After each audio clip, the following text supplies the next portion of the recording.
নক্ষত্র খসে পড়ার মুহূর্তে যেন সব থেকে বেশি আলো ছড়ায়। মহাকাশ প্রেমীরা সেই মহাজাগতিক দৃশ্য দেখে আবেগে পড়ে যায়। বাংলাদেশের জার্সিতে ২৭খানা টেস্ট, ১০৪ ওয়ানডে, ২৮টি টি-20, সব ফরম্যাটে যদি শতখানা ম্যাচের স্বাদ পেত, তবুও এই বিদায়ী দিনের স্বাদ গ্রহণ করতেই হতো। তিনি তা জানতেন, তাই তো সময় ফুরোনোর আগেই গুড বাই বললেন। রুবেলের এই বিদায় ঘোষণার পর যেন আবেগে ভেসেছে বাংলাদেশের ক্রিকেট অঙ্গন। সতীর্থদের স্টেটাসে উঠে এসেছে স্মৃতি, শ্রদ্ধা আর কৃতজ্ঞতা। তামিম ইকবাল স্মরণ করেছেন দীর্ঘদিনের পথ চলা। লিটন কুমার দাস জানিয়েছেন সংক্ষিপ্ত কিন্তু আন্তরিক শুভেচ্ছা। বাংলাদেশ জাতীয় দলের ম্যানেজার নাফিস ইকবাল খান লিখেছেন, রুবেলের নিষ্ঠা, আবেগ আর দেশের জন্য অবদান সবসময়ই শ্রদ্ধা ভরে স্মরণ করা হবে। ভবিষ্যতের জন্যও জানিয়েছেন শুভকামনা। নতুন প্রজন্মের কণ্ঠেও শোনা গেছে অনুপ্রেরণার গল্প। শরীফুল ইসলাম ফিরে গেছেন শৈশবের দিনে, টিভির সামনে বসে সেই আগুন ঝরা স্পেল দেখাকে মনে করে। তাকে বড় স্বপ্ন দেখতে শিখিয়েছিলই এই রুবেল।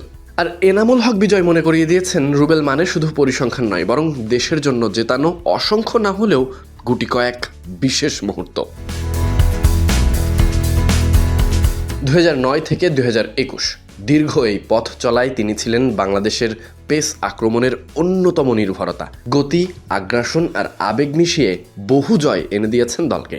আর তার সেই দুই হাত তুলে দৌড় আর উদযাপন ছিল এক ধরনের আত্মবিশ্বাসের প্রতীক। বাংলাদেশ ক্রিকেটের অনন্য সম্ভাবনা, যা ভক্তদের মনে গেঁথে গেছে, থেকে যাবে অনেক দিন। এই সব কিছুর পর সবাই যখন স্মৃতিচারণে ব্যস্ত, তখন নিজেও কৃতজ্ঞতা জানিয়েছেন রুবেল। সংক্ষিপ্ত বার্তায়, মানে কমেন্ট বক্সে সতীর্থ আর সমর্থকদের ভালোবাসার জবাবও দিয়েছেন তিনি। যেন বলে গেলেন, ক্রিকেট থেকে বিদায় নিলেও সম্পর্কের এই বন্ধন রয়ে যাবে অটুটভাবে।